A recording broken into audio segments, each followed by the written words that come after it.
Hola amigos, bienvenidos a Podcast Toyo. Hoy nuevamente tengo el honor de tener a Gerardo Valves Sensei, que aparte de colaborar con los fantásticos Dojo Apuntes, nos da un poco de su sabiduría y su conocimiento en temas concretos.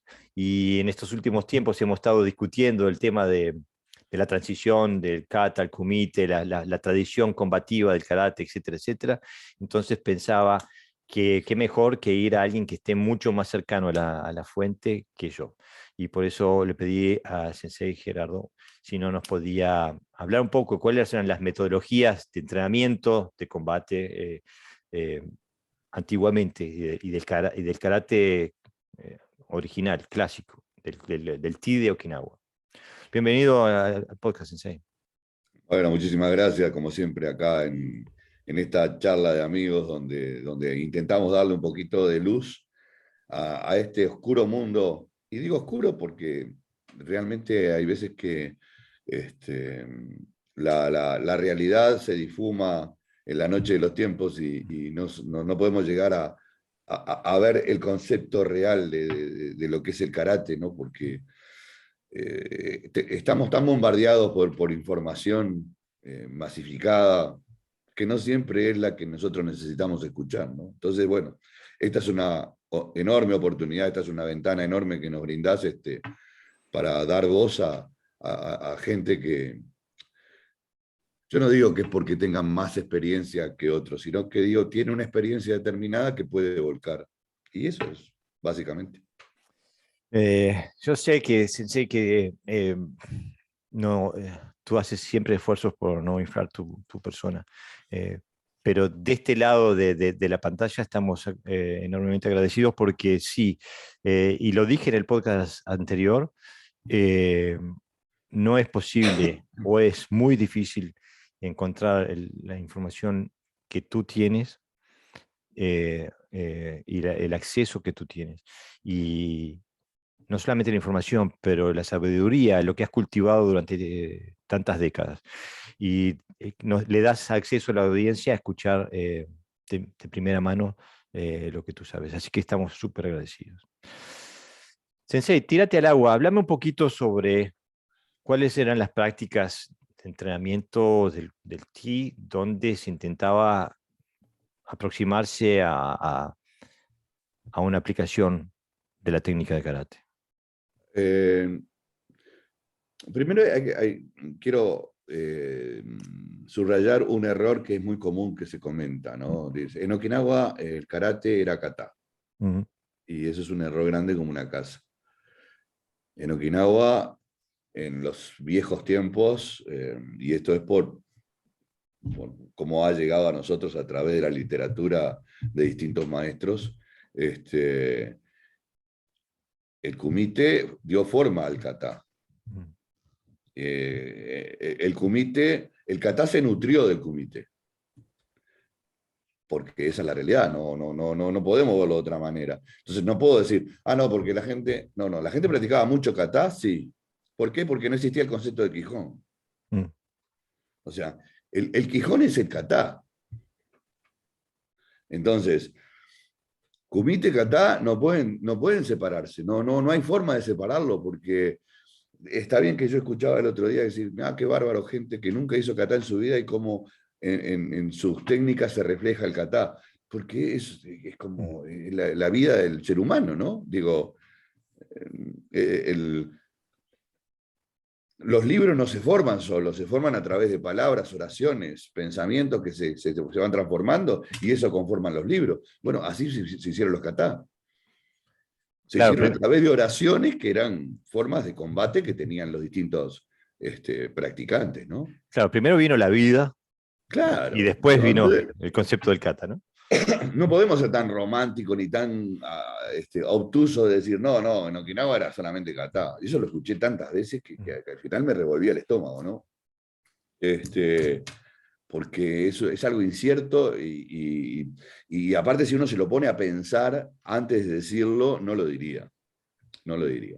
Bueno, el kumite, lo que pasa es que el concepto de kumite también hay que mirarlo no lo podemos mirar con los ojos de ahora, porque los ojos de ahora no encierran kumite, encierran un juego. Y antes, la práctica del kaki kumite, o el lirikumi, o el kakidi, o el kakete, antes del kakedameshi. Kakedameshi es la forma final que tiene un encuentro real. El kakekumite sería el paso previo a un encuentro real, donde también es real, pero no llega a la contundencia que podía definir la vida o la muerte, ¿no?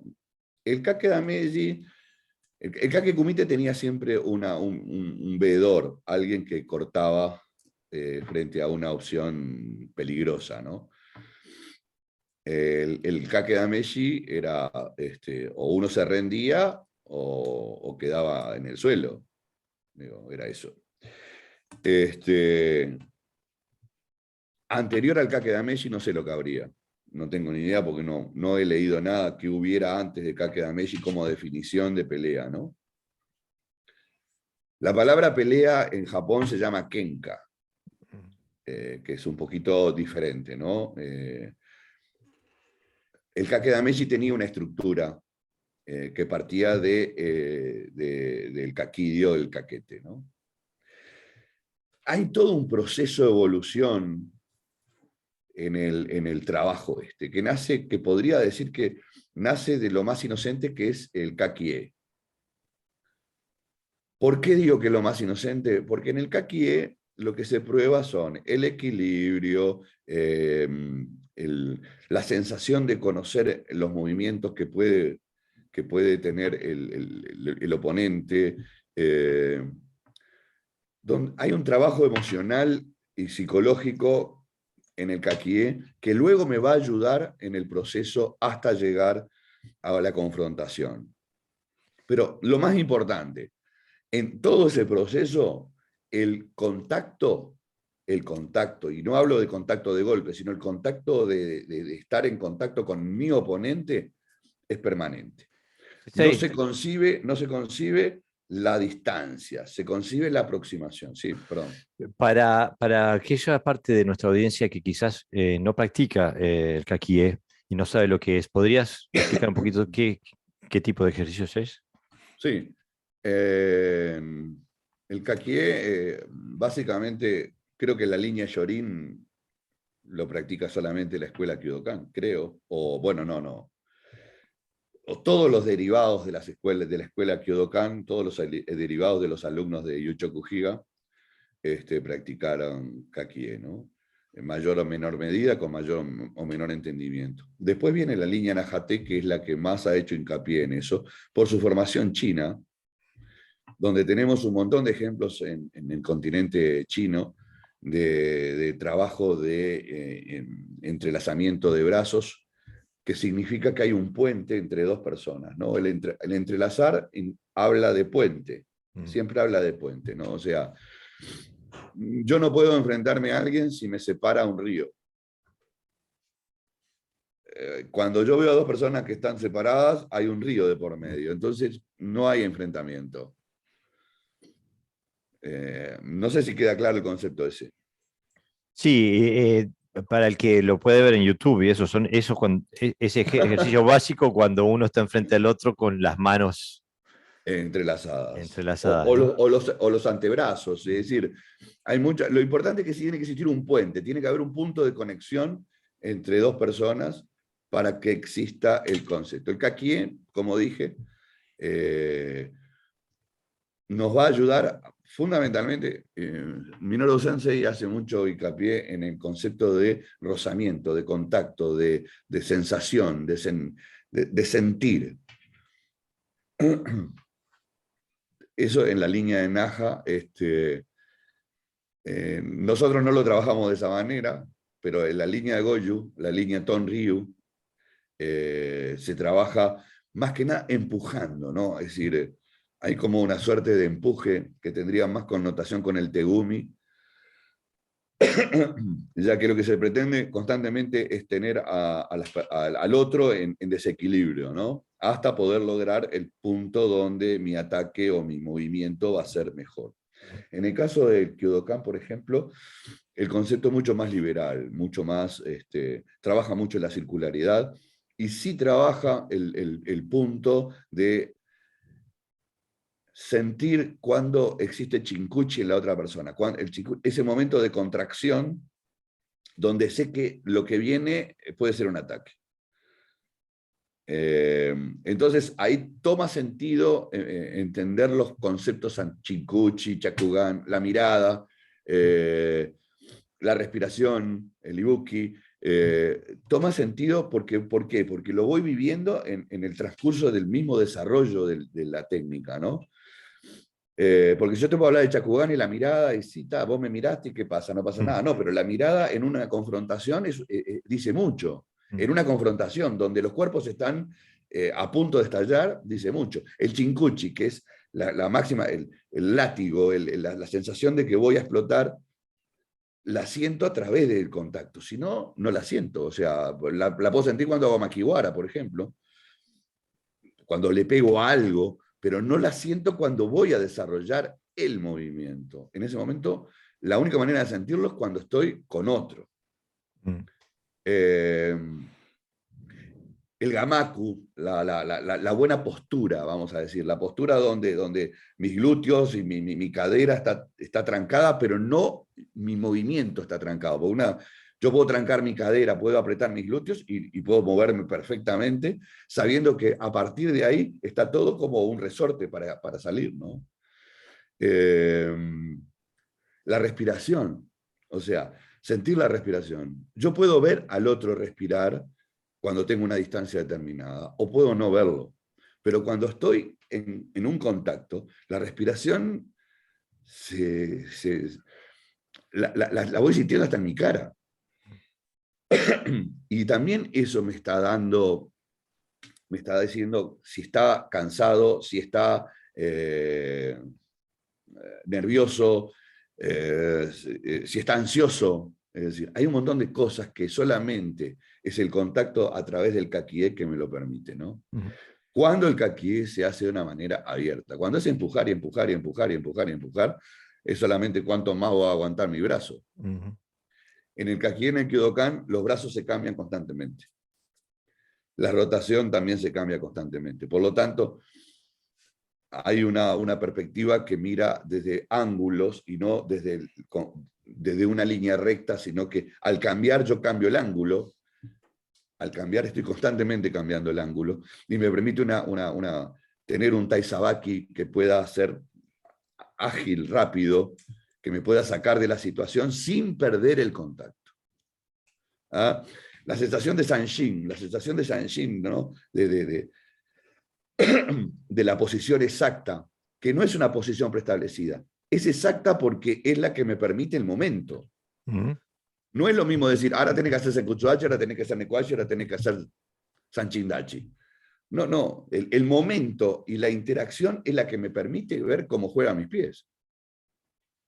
Es decir, me permite saber el error si mis pies están cruzados y entonces estoy haciendo un Yujidachi que me va a tirar al suelo.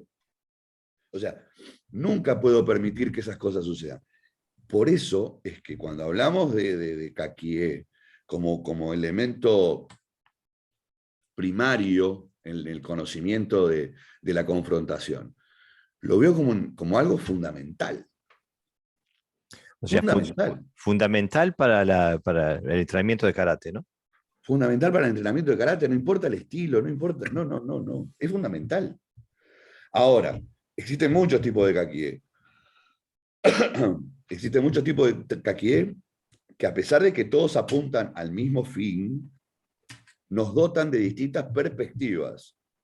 No es lo mismo realizar un círculo que va de hombro a hombro, del hombro derecho al hombro derecho, supongamos que es la mano derecha la que tiene contacto con la mano derecha de mi oponente, que trabajar de izquierda a izquierda, trabajando en cruzado. Tampoco es lo mismo bajar la mano de un lado y de otro, o agarrar los dos al mismo tiempo en un tranque de cadera. Y como eso puedo hablar de dos manos también que trabajan al unísono, ¿no? En una suerte de hechizado. Es decir, el trabajo de Kakie, primero tengo que decir a qué apunta este. Ok, este apunta para llegar a este final, a este movimiento. Ok, ¿y a qué apunta este? Bueno, para llegar al mismo final, pero desde otro ángulo, lo hacemos de esta manera. Y así me va dando un panorama, y no quiero ser cargar de mucha información porque por ahí la cabeza no da, me va dando un panorama genérico que me permite utilizar mi habilidad. Y ahí viene la otra parte. ¿Cuál es mi habilidad? Cuando hablo de ti, no hablo de mano, porque ti es mano también, sí, por supuesto. Pero ti también es habilidad. Entonces, una de las cosas principales que tenemos que determinar es cuál es nuestra habilidad o nuestras habilidades. Yo sé que una pelea se puede ganar por casualidad, pero no es lo mismo que ganar una pelea sabiendo qué es lo que voy a hacer o llevando al otro a donde yo quiero hacer algo determinado. Esa habilidad, que se puede desprender de muchas cosas, pero sobre todo se desprende de los kata también, es la que voy a poner en práctica para que mi kakie en principio tenga un sentido lógico. Recordemos que el karate que no tiene lógica no es karate. O sea, por lo menos eso es un precepto tan antiguo como el primer mono que agarró un palo. Digo, el mono agarró el palo, no se lo daba en la cabeza, porque la primera vez que se lo dio en la cabeza dijo, no, esto no es para eso. Entonces, todo tiene que tener una lógica. Si no tiene lógica, estamos cometiendo errores garrafales, errores de raíz. O sea, hay cosas que no se deberían enseñar. Que no. Yo sé que hay maestros que como tienen niños y como enseñan cosas que después te dicen, bueno, esto te lo enseñé así porque era más fácil para que vos lo aprendieras, y entonces estamos haciendo la Itosu opción. Te lo enseño así, pero realmente no es así, es de otra manera. Pero como vos sos tarado, o como vos tenés una capacidad limitada, o como sos un niño y entonces te lo tengo que desarrollar de esta manera, y los niños no son tarados, vamos a empezar por el principio. Error está en nosotros no tratarlos como lo que son, personas en formación. ¿Ah? Los niños no son tarados. O sea, que no les enseñes una cosa diferente. Enseñánselo dosificado, pero no diferente. Bueno, ese es mi punto de vista, perdón. Digo, no quiero ofender a nadie, ¿no? Pero la realidad es esa. Es decir, ¿por qué voy a enseñar una cosa de una manera cuando 10 años después le tengo que decir, no, mira, lo que te enseñé no era así? Eso te lo enseñé porque no estabas capacitado para entenderlo, pero es así. Enseñáselo del principio como es. Y ese es, es uno de los grandes problemas, porque desprogramar el sistema neurológico, el sistema motriz, lleva muchísimo más trabajo que programarlo, ¿no? No solamente a ver, no solamente parte de eso, sino que me estuviste engañando 10 años. Claro, pero no creo que los sensei lo hagan con el ánimo de No, engañar, por supuesto ¿no? que no. Pero, Por supuesto que pero el no. tema es que puede ser puede ser un obstáculo imposible de salvar. Si toda la metodología que han utilizado con nosotros lleva a un resultado erróneo, ¿no? Y hay que... eh, pero Es Sensei, decir, volvamos un poquito sí, dale. a estas prácticas, porque se puede decir que estas prácticas, no, te pregunto directamente, Sensei, el por qué, ¿cuál es la razón de que en el karate okinawense, el karate del Ti, haya prácticas de este tipo y no las prácticas modernas, como que tenemos que nos paramos uno enfrente del otro y tiramos técnicas controladas? Y porque es la prueba del cazador. A ver, ¿por qué existían cazadores? Porque tenían que comer. Mm. Cuando no tuvieron necesidad de cazar, tiraban al blanco. Entonces la diferencia está entre ser cazador o ser tirador olímpico. El hecho concreto. En Okinawa, cuando se empezó en el mundo, cuando tuviste que empezar a defenderte, no lo podías hacer a ver por si las moscas. Tenías que hacerlo para salir adelante, para sobrevivir. Por eso la diferencia entre el karate para sobrevivir y el karate para ganar. O sea, yo no te pido que ganes, te pido que sobrevivas. Esa es la historia. Pero puede decirse también que evidentemente hubo una necesidad metodológica de cómo trabajar estas cosas sin matarse. Claro, por supuesto. Por eso mismo el partido, por eso cuando hace unos minutos atrás, antes que me perdiera en el limbo de mis pensamientos, te decía que el Kakie te enseña un montón de cosas. Esa es la preparación. O sea, equilibrio, respiración, observación, intención, habilidad. No es cualquier cosa. Yo hago esto por si sale. No, no, no. Te voy llevando a esto porque sé que esto me sale. Entonces, todo eso que se planifica en el Kakie, que no se hace de un día para el otro, que hay que hacerlo a la par de todo lo demás que involucra el karate, no es ni menos importante ni más importante, es el objetivo directamente. Y eso hay que entenderlo muy bien. El objetivo del karate no es que me aplaudan a tribuna. Por eso hablo de la lógica, ¿no? O sea, karate con lógica y karate sin lógica. Para mí el karate que propende solamente a ganar medallas es un karate sin lógica. No tiene la lógica del karate original, tiene la lógica del karate moderno, del sport karate. Claro, tiene una lógica propia y es justamente ahí donde a mí se me transforma en incomprensible, porque es una lógica que es fragmentada, porque ¿cómo se va del karate al kumite? ¿Cómo se va del kata al kumite? ¿Cómo se va el ki? O sea, es como que lo que se ve en el tatami, si vas a respetar lo que estamos haciendo, no tiene nada que ver con lo que se hace No, en el dojo. Entonces se no. fractura la realidad, ¿no? Sí, claro, claro. Son dos cosas diferentes. Son dos cosas diferentes. Yo pretendo. Lo que pasa es que también hay que ver que en la pluralidad con la que hoy existe, se marea la gente. O sea, yo creo que tendría que existir 3 o 4 líneas. 3 o 4 líneas.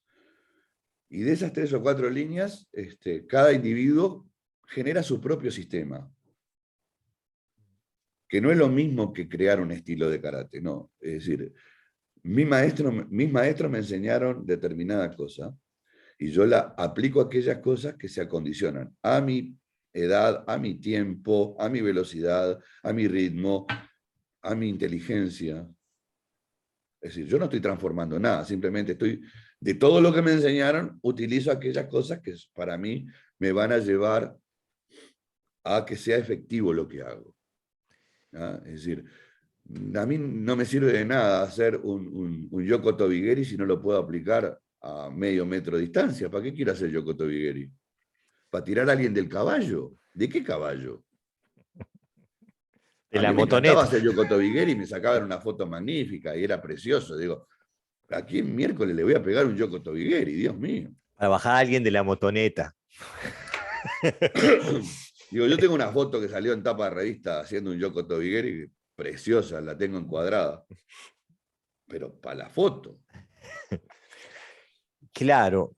Y entonces es evidente, por lo menos en mi lógica, en mi cabeza, es evidente de que hubo una razón lógica históricamente para Claro. que los maestros diseñaran estas metodologías de entrenamiento, como el Kakie, el Kakidi, el Kakikumite, el Kakedamesho. Tiene que haber habido una necesidad lógica de hacerlo, si no, no hubiera venido. Y esa lógica no partía del karate las necesidades del karate moderno, del medallero y No, de no, para todo nada, eso. para nada, para nada. Y Eh, tampoco del karate do, de la formación no, no, tampoco para nada, para nada. Hay una cosa que es fundamental. El, o sea, vos no entrabas a aprender con un maestro karate o ti, porque a vos te dijeron que era lindo, era bueno, era saludable. No, o sea, vos sabías a lo que ibas. Vos querías aprender a pelear. Entonces, el maestro tenía su sistema. Los maestros no hacían 22 kata o 30 kata o 8 kata, hacía 1, 2, 3 kata. Porque eran los que él había asumido como que eran los de los cuales él podía extraer aquellas técnicas o aquellos movimientos, porque no hablamos de técnicas y no hablamos de movimientos. El embusén es importantísimo. Desconocer el embusén de un kata, porque hacerlo es una cosa y entenderlo es otra cosa. O sea, el kata hay que estudiarlo, no solamente hay que hacerlo, hay que estudiarlo. Hay que mirar para dónde va. No Claro, me quiero ir del tema porque si no, no... no, pero tú, Sensei, empezaste cuando empezamos la charla de hoy, dijiste una cosa que pienso que vale repetirla y capaz que profundizarla, eh, porque cuando la gente dice que el karate es kata, y sabemos que hay referencias literarias de maestros de importancia que han afirmado esto, que el karate es kata, la pregunta es, ¿qué se entiende por kata? ¿Se entiende la coreografía de un kata tal?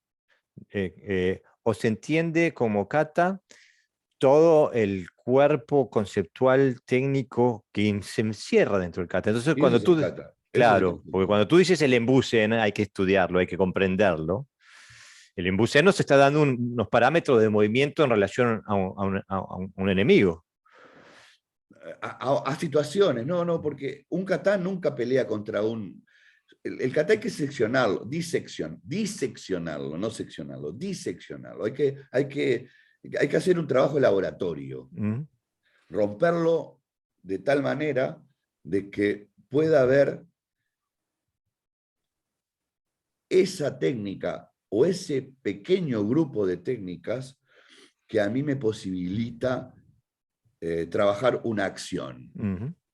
¿Ah? El kata, por eso te digo, el kata es un libro. Mira, el otro día estaba hablando con mis alumnos sobre kata y les decía, el kata tiene un enorme problema, fue escrito en varios lenguajes. Y que se entienda bien. Lenguajes reales. O sea, eran lenguajes de expresión física, pero eran lenguajes. Ujú. Entonces, primero tengo que leer el lenguaje con que fue escrito, para después entender a dónde me quiere llevar. Lo que pasa es que hoy hay un único lenguaje para los katas modernos, porque digo modernos porque fueron tan manoseados que son modernos, dejaron de tener el olor antiguo Ujú. y que ya es difícil saber a dónde apunta. Pero los que aún mantienen, no sé, hay unos 20, 25, 30 katadas, depende de quién lo diga, que todavía mantienen esencia antigua, que no están en Japón. Digan lo que digan, no están en Japón. Ujú. Y no están en todos los dojos de Okinawa tampoco. Este, que de ellos todavía podemos seguir una línea lingüística que me conduzca a el pensamiento de cómo expresó su experiencia aquel que lo plasmó en esa cantidad de movimientos. Si perdemos eso, estamos jodidos de verdad. El día que los kata, esos 15, 20, 25 kata, pierdan, se dejen de hacer o se retoquen, no sé. O sea, en un kata, que un maestro me diga que esto va con el puño cerrado, que va con la mano abierta, no me cambia nada. Ahora, donde me cambie la secuencia, me cambiaron todo. ¿Puedes dar un ejemplo de un kata, nombrar un kata específico como uno de estos antiguos? Y Naihanchi Mm, es la mejor visión. Yo veo Naihanchi, veo Teki, no veo lo mismo. mm.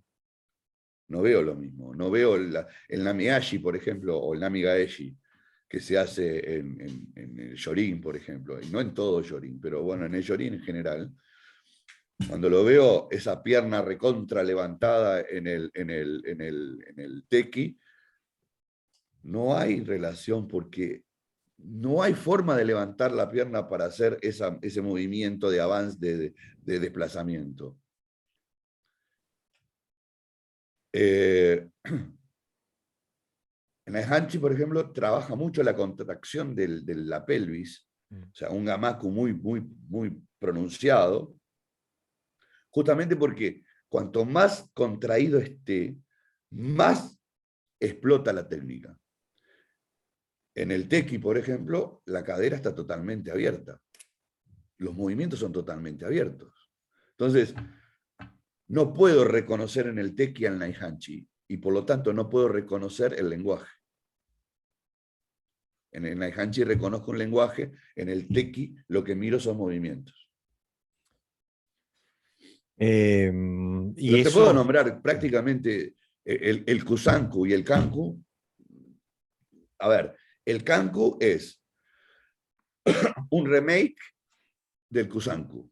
mm, Un remake que puede ser más lindo, pero no es el Kusanku. El Pasai y el Basai, dependiendo, bueno, pueden tener. El Goju-Jihó, por ejemplo, el Goju-Jihó de Okinawa dista bastante del Goju-Jihó-Sho o Dai que se crearon en Japón. O sea, prácticamente todos son. Los katas de Japón no tienen el lenguaje original, tienen un lenguaje adaptado a un pensamiento que no tiene nada que ver a de dónde yo voy a sacar las técnicas para mi pelea. ¿y por qué? No es seguro que lo sepas, Sensei, digo, esto es más, es más una pregunta histórica que otra cosa. Pero por qué si, el kata fue mal o bien transmitido a Japón, pero el kakie y el kakedameshi no fueron transmitidos de la misma forma?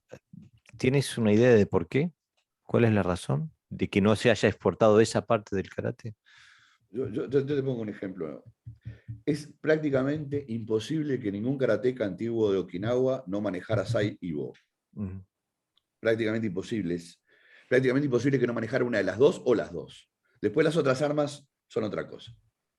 Pero Bo y Sai, las primeras fotos de Funakoshi en Okinawa, en Japón, es muy fácil verlo con Sai y Bo.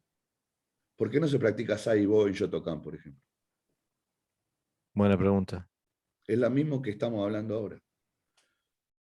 Es exactamente lo mismo. O sea, porque no se adaptaban a la mentalidad japonesa. No eran. O sea, ¿qué es lo que hace hábilmente Yoshitaka? Adapta el karate al kendo. La Entonces, verdad que en el kendo no hay kakedameshi, no hay kakie. En el me- kendo hay shinai, no hay bo, no hay sai. nunca lo había escuchado definido de esa forma, pero es una forma que es una definición que con la cual estoy 100% de acuerdo. Cuanto más uno profundiza, más ve las metodologías del kendo en el karate moderno. Entonces invertimos la pregunta, ya que estamos. ¿Por qué era tan normal el estudio, por ejemplo, de las armas, del Bo o el Sae o los dos en el karate antiguo? Y porque la norma te dice de que cuando no te alcanza con los brazos y las piernas, agarra un palo y dáselo por la cabeza. Porque volvemos otra vez al principio. Todo aquello que carezca de lógica, desechalo, Mm. desechalo. O sea, la lógica es la que te motiva a hacer tal o cual cosa. La ilógica es la que te hace que te tires de un 10.º piso para abajo. Claro, lo que pasa que ahí se crean lógicas artificiales, ¿no? Yo, por ejemplo, Pero no son lógicas, y son artificiales. claro, pero la persona que está en ese submundo la percibe como lógica, sí, no se da cuenta. A mí, por ejemplo, si alguien le preguntó, bueno, ¿y esa técnica qué es? Pongamos una parte de un kata que haga dos técnicas simultáneas una con cada brazo. Y siempre tienen respuesta para un brazo, pero no para el otro. Entonces, ¿cuál es la lógica de hacer una técnicas simultáneas, por ejemplo, si tengo respuesta para esta? No, pero eso es un error también. Lo que me está Exactamente. mostrando es un error. Porque los dos brazos van a actuar cada uno en una función. En una, o meterte la mano en la pera y agarrarte el brazo. Es decir, Exactamente. Siempre mira, tienen doble función. lamentablemente los que vean después esto lo van a entender perfectamente. Hace 50 años atrás a mí me dijeron que en el Pinan Yondan la mano que iba acá era para tapar el sol. Así que en la sombra no se podía usar Pinanyonda. Y yo me la creí. Bueno, por eso tú sos sensei, porque has ido antes que nosotros, has hecho los errores para que nosotros no los necesitemos Pero hacer. como eso hay millones, porque la gente explica sin lógica. Yo prefiero decir, no sé, y voy a investigar, voy a averiguar, a inventarte una explicación que después el tiempo mismo la va a tirar al suelo. Y ya no va a tirar solamente eso, va a tirar todo lo otro que de repente yo sí te enseñé bien. Claro, pero entonces volvemos a un tema que siempre volvemos. Volvemos constantemente al quiebre. Perdóname, como en la Inhanchi, que decían que era para pelear contra la pared, o en los arrozales, o parado arriba una balsa. Digo, digo, a ver, si yo te digo eso, te voy a enseñar un catapa que pelees arriba una balsa, ¿qué es lo que me dirías? Y es como que me diga, bueno, te voy a dar este tenedor y este cuchillo que lo tenés que estudiarlo 30 años, pero es nada más que para comer bife de vaca. Si es de cerdo no lo puedo usar. Digo, nadie, no tiene sentido, no tiene No, sentido. no tiene lógica. Exactamente. No. Pero lo aceptamos como lógica. Y porque somos ignorantes. Mm. Ser ignorante en este caso no es un defecto. Querer seguir siendo ignorante es un problema. Exactamente. Pero entonces, Nos estamos yendo del caquí. sí, estoy intentando volver al caquié. Este, Y porque volvamos. Digo, a ver, después que vimos todo eso del caquí, después mm, que vimos todo eso, de para qué sirve el caquí, sí. que hay gente que se va a quedar solamente en este punto porque o el instructor no sabe a dónde, cuál es el paso siguiente, o porque no necesita más. Pero vamos a ver que el paso sigue.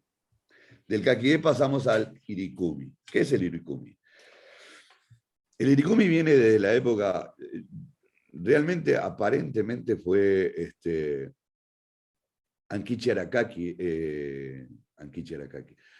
Seijo Aragaki o Arakaki, el que lo introduce, viniendo desde China. Lo toma Higaona, lo transmite a Miyagi, Miyagi lo estructura a partir del Kakie. Y entonces ahí vemos que a partir del Kakie se desarrollan un montón de técnicas, luxaciones, golpes, lanzamientos, etc. Entonces, Irikumi ya necesita de un permiso de partes. Las dos partes se tienen que conocer y estar de acuerdo en que va a suceder determinadas cosas. Y ninguno se puede enojar, no tendría sentido. Porque realmente cada uno tiene que ir aplicando su propia táctica y estrategia. Partió del Kakie, ya conoce y maneja el equilibrio, maneja la observación, maneja la respiración, maneja el movimiento, maneja la estructura corporal.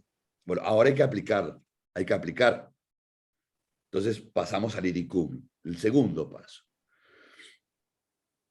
Acá la respuesta, la acción y la reacción puede ser simultánea, puede no serlo, va a partir de aquellos que tienen mayor facilidad para esquivar, otros. A ver, acá se empieza a determinar la personalidad del individuo. La personalidad frente a un combate, ¿no? Este proceso también va a llevar tiempo, porque no creo que todo el mundo esté dispuesto a recibir golpes, a ser tirado al suelo, a que se le luxe el hombro, la muñeca, el codo, que son cosas que pueden suceder. Después pasamos al Kake Kumite. Kake Kumite. Acá lo que se dice es, una vez que nos tocamos, la acción es libre. No perdamos el contacto en la medida que al perder el contacto se rompe el puente. Entonces, acá es mucho más rápido que el Irikumi todavía. Acá la acción prácticamente, nos tocamos, pa, y sale la acción. Tocamos y sale, tocamos y sale, tocamos y sale, tocamos y sale. Acá también hay que tener mucho cuidado. Ya para llegar hasta este tercer estadio, ya tenemos 40 años de práctica haciendo desde el Kakie hasta ahora, ¿no? ¿Y el Kake Dameji qué es? El Kake Dameji es la interacción real entre dos personas. Antiguamente se hacía en un lugar que se llama Tsuji, una calle, que generalmente es un cruce de calles. En Japón, pues no es igual al Tsuji de Japón al Tsuji de Okinawa. Tsuji es en el barrio rojo, se hacían en el barrio más jodido, en Naha, pero también hay Tsuji en Japón, prácticamente en todas las ciudades, donde los samuráis tenían vía libre para cortar a cualquiera que pasara por el medio. Así nomás, ¿no? sin decirle nada. Podía ser samurái, podía ser un niño, una mujer embarazada, podía ser lo que fuera. El tipo cruzaba por ahí y se cruzaba, ¡pum!, y te cortaba. Después eso se fue regulando hasta que podían ser 2 samuráis los que se enfrentaron. Y después se eliminó. Ya antes de la final, en el comienzo del periodo Meiji ya se elimina eso, así que. Pero en Okinawa se continúa. Pero obviamente se continúa porque 2 personas que se encuentran en ese lugar preestablecieron que ese lugar iba a ser y pelean, pero solamente porque quieren saber quién es el mejor. Es como un tipo de duelo. Es un duelo. Pero también es un duelo que nace desde el contacto. Si no hay contacto, no hay puente. Si no hay puente, no hay distancia. Así que el duelo empezaría en el momento que uno entra en contacto. Claro. Es parecido al Kake Kumite. ¿Con qué diferencia? Con que acá sí, acá mi intención es liquidarte. Entonces, desde aquel primer Kakie que nos enseñaba, etcétera, etcétera, etcétera, hasta este Kake Dameji. Este Kake Dameji lo puedo hacer en cualquiera de los periodos. Tanto sea en el momento, cuando estaba aprendiendo el Kakie, puedo iniciar Kake Dameji. Cuando estaba haciendo Irikumi, puedo iniciar Kake Dameji. Cuando estoy haciendo Kaki Kumite, puedo iniciar Kake Dameji. Porque eso es mi... A Motobu le gustaba pelear antes de pelear. Claro. Bueno, ahí está, es un tema de intencionalidad. No necesito pasar todo ese proceso que me va a llevar, obviamente, que a la quinta esencia de la técnica, ¿no? Ya no me interesa la quinta esencia, me interesa ser efectivo, punto. En cualquier lugar lo puedo proyectar, porque es un duelo personal, persona a persona. Es interesante que nombres a Motobu, porque él en algún lugar escribe, no creo que haya estado en la mentalidad de Kakemada Dameji, pero sí en una forma controlada donde él hace mención a que tira a un sensei con 3 veces consecutivas con Kote Gaeshi. Claro, sí. Y que lo hace para preservar la integridad de este otro sensei, la integridad física de este sensei. Bueno, vos Pero estás hablando de cuando se dice que peleó con Funakoshi. Digo, sí. sí, la verdad que lo vio tan débil que no lo quiso lastimar. Mm. Pero eso tampoco, eso, ojo, hay que agarrarlo con pinza. Porque no es seguro que sea históricamente correcto. No es seguro que ello ha sido históricamente, porque ni siquiera creo que Funakoshi hubiera aceptado un enfrentamiento con Motou. Así Ok. que eso más vale tenerlo en la... Digo, yo ni aunque viniera Pero, armado. como, pero, por ejemplo, es conocido que Motou quebró una pierna solamente con Namiyashi. O sea que ya ahí nos damos cuenta que Namiyashi no es una técnica para barrer una pierna solamente o para zafar de un maigeri, una cosa estúpida, digo, pero no, prácticamente era para quebrar una pierna. Es que yo, aunque estuviera armado hasta los dientes, no aceptaba un duelo con Motou. Por ejemplo, históricamente, Matsumura participó en muchísimos Kakedameshi y Tosu participó en Kakedameshi. Kian Chotoku. Es más, Kian Chotoku llevaba a sus alumnos, Taro Shibabuku y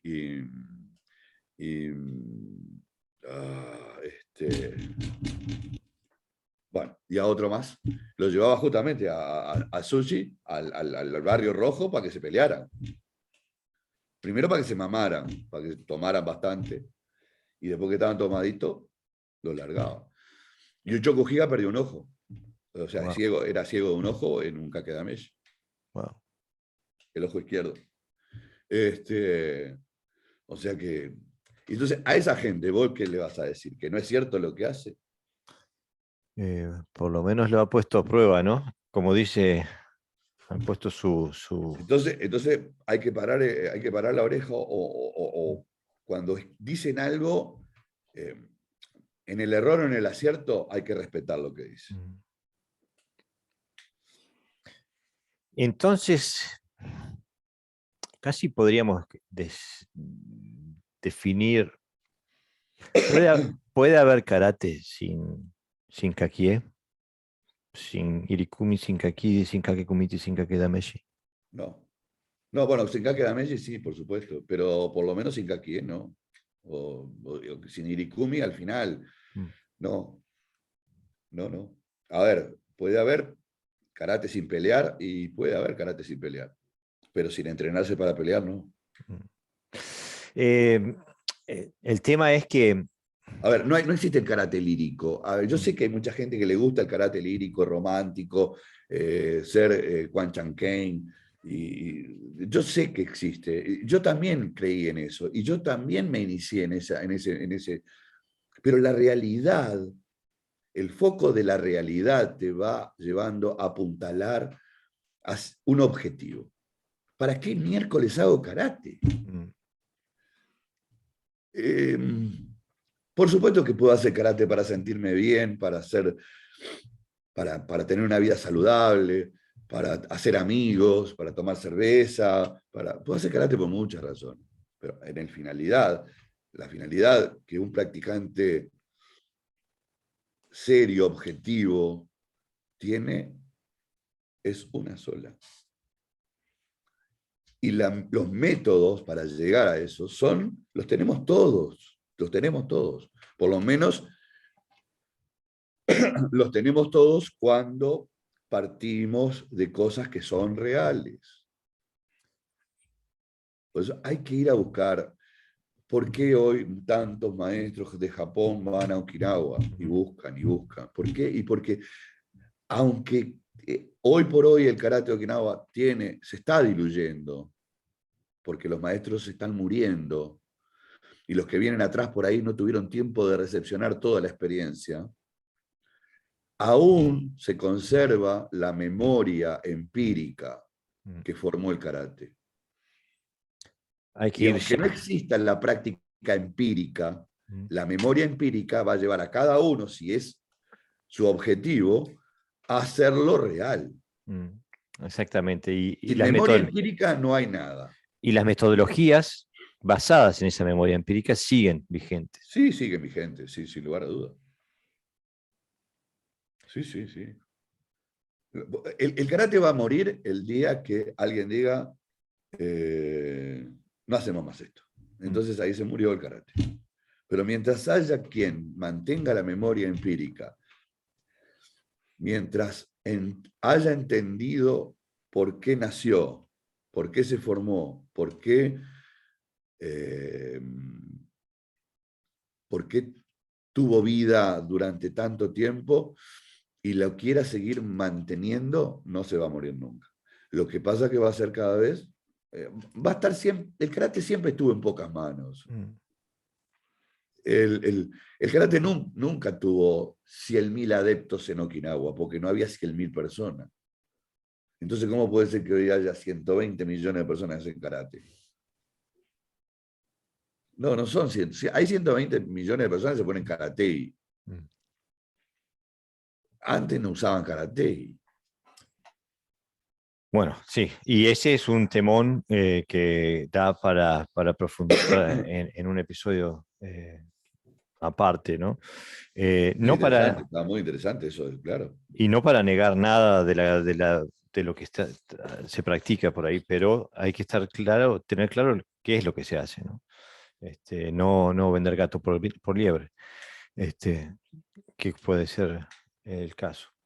Sensei, allá Dígame. te estás quedando sin voz, No, no, está bien, digo, ¿está todavía bien? puedo seguir balbuceando. Bueno, no te quiero presionar demasiado, ¿viste? No, no, no, Este, si todavía, a ver, si vos entendés que todavía queda, yo tampoco quiero generar un barullo, es preferible de repente que sea algo breve, pero que deje algo y no que sea a mí me algo que sea. interesa, tengo el interés de poder transmitir, porque siempre que se discute este tema del kake dameshi, del kakie, etcétera, siempre se habla en términos abstractos. Y para comprender de lo que se habla, es necesario que los involucrados en la charla practiquen alguna forma de kakie. Y lo que es difícil es transmitirle a alguien que nunca ha hecho kakie, que nunca No, por vio supuesto. kakie, transmitirle a través de la palabra lo que es el kakie. Porque hay que experimentarlo este, y hay que, y yo pienso que puedo hablar con propiedad en este tema porque vengo de una tradición moderna dentro del karate, que hay que hay que matar algunas vacas sagradas dentro del karate moderno japonés para comprender lo que es el kakie y cómo debe ser practicado, ¿no? Porque ya desde el punto de vista de estar en contacto y eh, estar enfrente uno del otro cara a cara, con menos de un brazo de distancia, eso eh, implica una distancia totalmente diferente a lo que la mayor parte del karate moderno Sí. acostumbra a hacer, ¿no? Lo más cerca que tenés fuera del kaki es el Yakusuku Kumite, que como ejercicio, a ver, yo no practico el Yakusuku Kumite, ¿no? Digo, pero sí lo practiqué de diferentes maneras y en diferentes pasos y en diferentes avances. Hoy no, porque no le encuentro sentido. Pero de encontrarle un sentido lo haría un poquito más real. Lo haría sin una posición de Senkutsudachi Gedanbarai, por ejemplo, digo que me parece que totalmente anodina y sin sentido. Lo haría de dos personas con una distancia mucho más breve, aunque no llegasen al contacto que tiene el Kakie, pero por lo menos una distancia mínima, una posición normal, y atacando rápidamente para que se produzca una acción y reacción.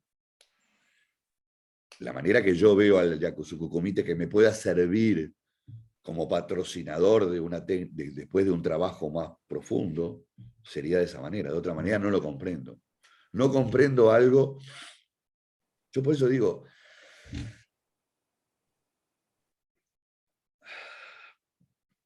¿viste cuando vos agarrás a un bebé y le decís, ¡ay, qué cosita más linda! Para mí, hay veces que yo veo el karate como que le está diciendo a tus alumnos, los estás tratando así. Y ojo, no lo digo solamente con los estilos japoneses, también lo digo con los estilos okinawenses. Yo veo sistemas okinawenses que todavía mantienen esa forma y analizan los katas de esa manera. Y digo, ¿y dónde quedó la tradición acá? ¿Dónde quedó la tradición que te llevaba a entender lo que era un enfrentamiento de vida o muerte? Porque con esto lo que me estás dando es un chupete. Claro, pero el problema es que si uno mira a los katas, si uno intenta, hoy tú hablabas de un idioma, ¿no? De los idiomas dentro del kata, y si uno intenta comprender lo que, el idioma del kata a través de la metodología, del prisma del kendo, se te hace imposible. Oh, sí, por supuesto, por supuesto. Entonces ahí es donde se va todo a la estratosfera porque, digo, es- estamos hablando de dos idiomas diferentes y es imposible llegar a una conclusión. Mirá, en Okinawa, por eso te lo voy a alejar del kendo. Te voy a hablar de Okinawa, que sería lo más próximo, ¿no? Durante, eran pocas las escuelas que practicaban Bunkai, por ejemplo. Mm. Y entonces, hablando un día con una persona, digo, ¿por qué no practicamos acá? ¿Por qué no se practica acá el Bunkai? Y porque generalmente los maestros lo que te dicen es que vos tenés que llegar al Bunkai a través de la experiencia que vas asumiendo día a día. Porque si yo te lo explico, probablemente te esté allanando un camino que vos tenés que recorrer. Entonces, yo te voy a explicar, hacemos 15 kata, te voy a explicar 15 bunkai de kata que no te van a servir para nada vos, Mm. porque no los estás viviendo, no estás reaccionando al estímulo que te da la técnica que está dentro del kata, no estás reconociendo el embusen, no estás sabiendo a qué ángulo te tenés que mover, en qué círculo te tenés que desarrollar. Entonces los maestros decidieron no enseñar bunkai. Algunos sí, Mm. algunos sí. Y Pero es, también te lo daban, y vamos a entenderlo, no el bunkai de todo el kata, no el bunkai de todo el kata. Te daban bunkai de determinadas partes del kata. Entonces, la mente se te va aclarando y te permite seguir desarrollando dentro de ese mismo kata sin necesidad de hacer una copia. mm, Y vas a desechar lo que no se adapte a ti y vas a sumar lo que realmente te interese. yo creo que uno de los problemas que tenemos con el karate okinawense es que no lo ah, tendemos siempre a verlo como una voz única y en realidad nos vienen voces dispares de Okinawa también, ¿no? De los Claro. maestros. Porque, digo, y me refiero también al punto de vista metodológico, porque lo que nos hablabas ahora, o nos has contado hoy, Sensei, sobre el Kakedameshi, el Kakekumite, todo eso. Yo no lo puedo reconciliar, por ejemplo, con lo que he leído de Yoshi Nagamine Sensei, por ejemplo. No, no sé qué le pasó a Nagamine, la verdad que no lo entiendo, no entiendo qué le pasó. Fíjate que él tuvo alumnos, él tuvo maestros como Ankichi Arakaki, que mató a un tipo de una patada. Y cómo después él niega que el karate es kumite. Y cuando hace lo del desarrollo de su Yakusoku kumite, Mm. es como, voy a tomar una palabra tuya, es una pauperización del karate. La verdad que nunca la había usado esa palabra. La tuve que buscar en el diccionario para entenderla también. Disculpa. No, pero es real, es aplicable absolutamente. Digo, por eso no entiendo a Nagamine. Creo que es el que más se alejó del karate, de la tradición de karate Okinawa, teniendo maestros como los que tuvo, ¿no? Porque él lo tuvo a Chokimotou, él lo tuvo a Kian, él lo tuvo a Ankichi Arakaki, no tuvo cualquiera, tuvo maestros peleadores. Tres monstruos peleadores nombraste. Por eso, digo, entonces, digo, ¿qué le pasó? Y entonces ahí sí, le pasó la religión por arriba. es como aquel soldado que peleó 1000 batallas y un día la religión lo pasó y ahora se olvidó que mató 10.000 personas. Y entonces ahora es todo, y no estoy hablando mal de las religiones, al contrario, digo que está, pero vos no Eh, te podés olvidar vos no te podés olvidar del trayecto que te llevó a donde estás. claro, pero Entonces aparte, te estás mintiendo a todos los que vienen contigo.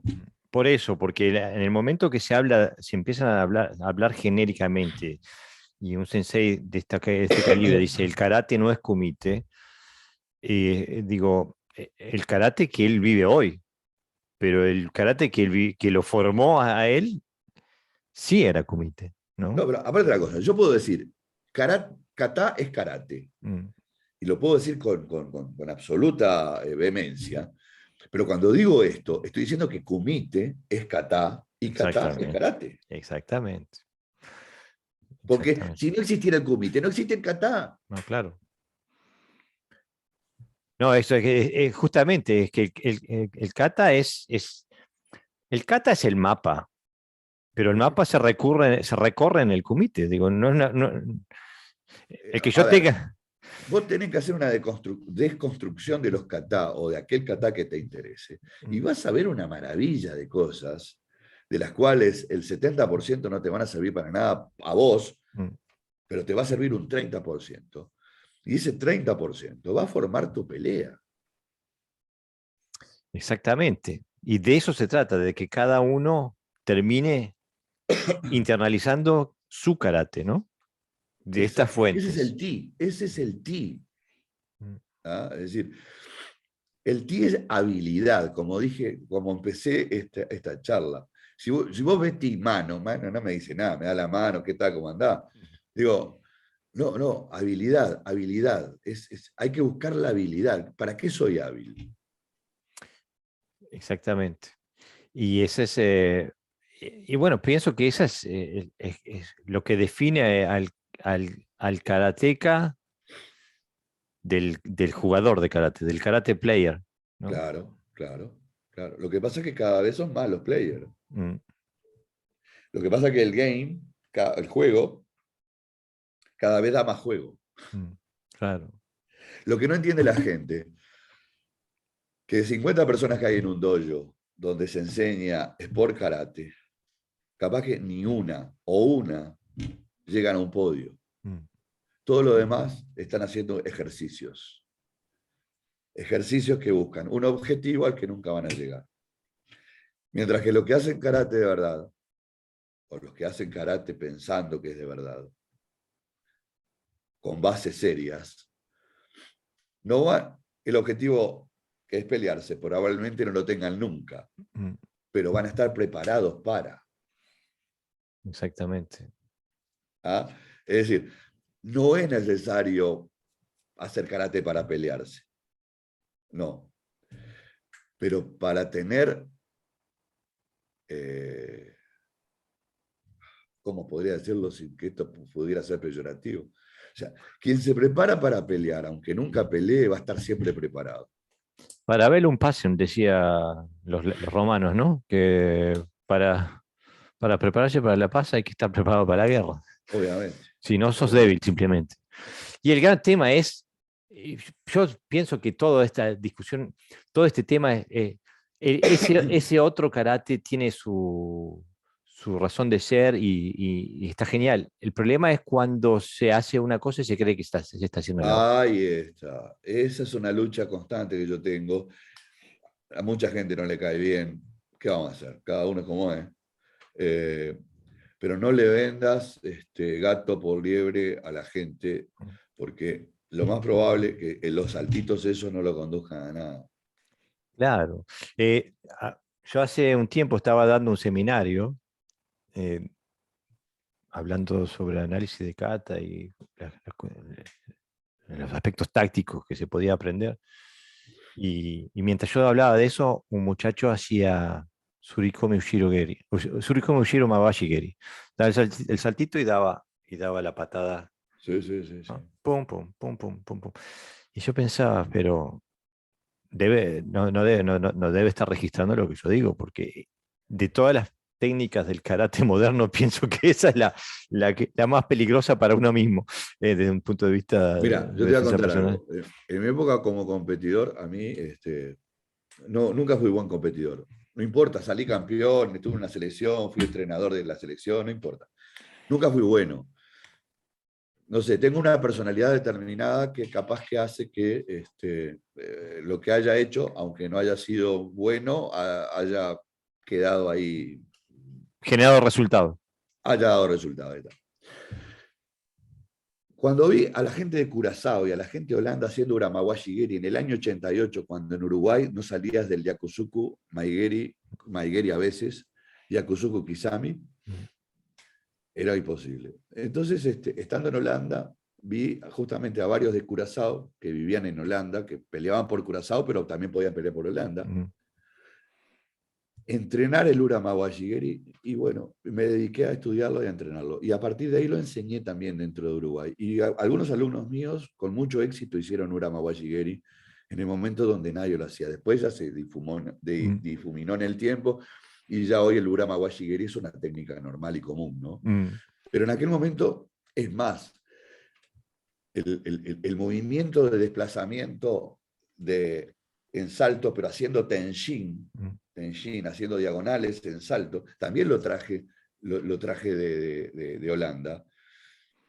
Y obviamente que lo apliqué con mis alumnos. Y mis alumnos se desplazaban dentro del área con el mismo salto, pero con una intencionalidad. Intencionalidad es que cuando Antonio Oliva, que fue el entrenador de España, fue campeón de Europa también y entrenador de la selección australiana, fue a Uruguay, lo llevó en un entrenamiento que se llama Sol y Luna, y todo ese trabajo que yo había traído tenía sentido en la práctica que él estaba realizando. O sea que no te está hablando un tipo que niega la competencia, te está hablando alguien que vivió dentro de la competencia sin dejar de hacer lo que hacía. Porque es muy fácil sentarse acá a criticar la competencia, ¿no? Porque, y nunca competí, nunca hice. Entonces, va a ser una visión cercenada de realidad. Digo, yo fui campeón, entonces puedo enseñar a alguien a ser campeón porque yo viví esa esencia de ser campeón. ¿Ah? Y no lo digo peyorativamente, lo digo, si yo perdí toda mi pelea, ¿cómo le enseño a alguien a ganar? No, está por supuesto. ¿Ah? Entonces, cuando hoy viejo ya me pongo a hablar y disertar sobre todo este tipo de cosas que para algunos será un sinsentido, lo hago desde la óptica de quien vivió adentro del monstruo, salió del monstruo y después vio otras realidades y participó de otras realidades y disfrutó de otras realidades. Pero no deja de reconocer que estuvo en las entrañas. Y Entonces, pienso, es decir, no es por ser más que nadie ni menos que nadie, simplemente porque cada uno trae aparejado, trae consigo una mochila y esa mochila puede estar cargada de latas o puede estar cargada de información. pero pienso que quizás una de las virtudes de este karate moderno es que enganche a cierta cantidad de personas a buscar más allá, a trascender esa visión, ¿no? Sí, pero Este, alguien te tiene que iluminar porque solo, no, por no, supuesto. Pero, ojo. por ejemplo, estaba hablando bueno, ya hace un año estábamos hablando, por ejemplo, con Javier Meneses, sensei de Chile. Mi querido alumno Javier, Bueno, y él empezó también así, ¿no? Él estaba en la selección chilena, incluso, de kata, sí. sí. Y se pegaban en karate y cada vez que hacía kata, yo le decía, no te pegues, porque no es necesario hacer ruido. Y le costó tanto, pero al final lo sacó. Y sus katas son muy buenos katas. Igual siempre le tengo que hacer correcciones, pero independientemente de eso, ya no se pega más. Y Claro, entonces ahora el ruido sale de la articulación. claro, pero entonces él hizo esa transición, ¿no? De estar en una posición de élite muy comprometida con un camino que le permitió ver otra perspectiva y salir a buscar respuestas en otro lado, ¿no? No solamente eso, te voy a decir algo más. El que em, el que está a cargo a cargo, por decirlo, pero sí, es el que está a cargo, porque es mi representante también en Chile, fue campeón nacional chileno de kumite, integró la selección, participó en campeonatos. Fue un tipo terrible. Te voy a decir dos casos, porque Chile es un caso muy específico dentro de mis alumnos, ¿no? Y decidió pasarse a esto. Y le costó terriblemente, y le sigue costando como a todos. Pero entendió que lo otro se estaba terminando, aunque él adora la competencia, José Pastrán, y lo asumió. Y la profesora que está en otra zona de Chile, que es Curicó, que es Macarena Jessie, que es campeona chilena de kumite, vicecampeona panamericana, bancada por el gobierno, y en su dojo está obligada a enseñar karate deportivo, y aparte ella enseña Kyudokan, ¿no? Pero, ¿por qué? Porque el karate deportivo después te deja vacío. Cuando se termina, te deja vacío. Claro, ¿qué viene después cuando se termina la carrera, no? Jessie Macarena Reyes es la que está en Curicó. José Olivares Pastern, que es el que está en Santiago de Chile, que es un quinto dan que representa todo, y Javier, que está en Peñaflor, que es el que tiene el otro dojo. O sea, pero todos vienen de la competencia.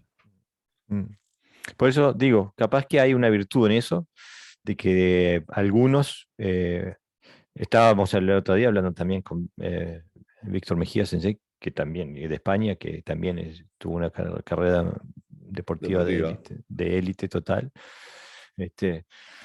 Pero bueno, cada cual a lo suyo. Pienso que de todas maneras nos brindaste no solamente una información de que nos permita comprender lo que era el Kakedameshi, pero que también nos brindaste una secuencia metodológica de dónde se empieza y los pasos a dar hasta llegar al famoso Kakedameshi. Que el Kakedameshi va a quedar como algo histórico, ¿no? Pero porque es como un duelo que está prohibido. Entonces, seguro. Pero en esos primeros 3 pasos, que son el Hakie, el Irikumi, el Kake Kumite, en cualquiera de ellos te estás preparando para el Kakedameshi. Cada uno en un estadio diferente, pero te están preparando. Perfecto. Bueno, Sensei, estoy seguro que la audiencia te lo va a agradecer. Yo te lo agradezco enormemente y bueno, seguimos en contacto, sigues y sigues. Por supuesto. Hay tanto para hablar sobre esto, ¿no? Y para aclarar o para dar una idea, una visión diferente, digo, porque de repente no estoy aclarando nada ni estamos aclarando nada, pero por lo menos estamos dando una visión diferente, que es un instrumento para quizás mejorar. Y estamos dando una visión diferente que va en contra va en contra del discurso que es vigente en la mayor parte del planeta entre los 100 millones de practicantes. Pero lo hacemos porque creemos que es el correcto, ¿no? Y bueno, pueden estar de acuerdo o no. Y digo, esta es una sola voz, hay muchas voces más. Lo importante no es estar o no de acuerdo, que podemos estar o no de acuerdo. Lo importante es que cuando no estamos de acuerdo tenemos que tener elementos para decir por qué no estamos de acuerdo. Exactamente. Y o sea, ahí... yo puedo decirte por qué hago tal cosa, yo puedo decirte por qué hago tal cosa. Y puedo dudar ante una pregunta porque desconozco lo que viene y entonces me estás obligando a investigar. Y eso está bueno. Lo que está mal es decir lo que no sé como si lo supiera. Exactamente. Y pienso que ahí eso es lo que separa a los que saben de los que no saben. Y bueno, espero que haya sido de valor y nos vemos en la próxima, Sensei. Dale, yo lo paso fenómeno, así que estoy deseando que venga la próxima.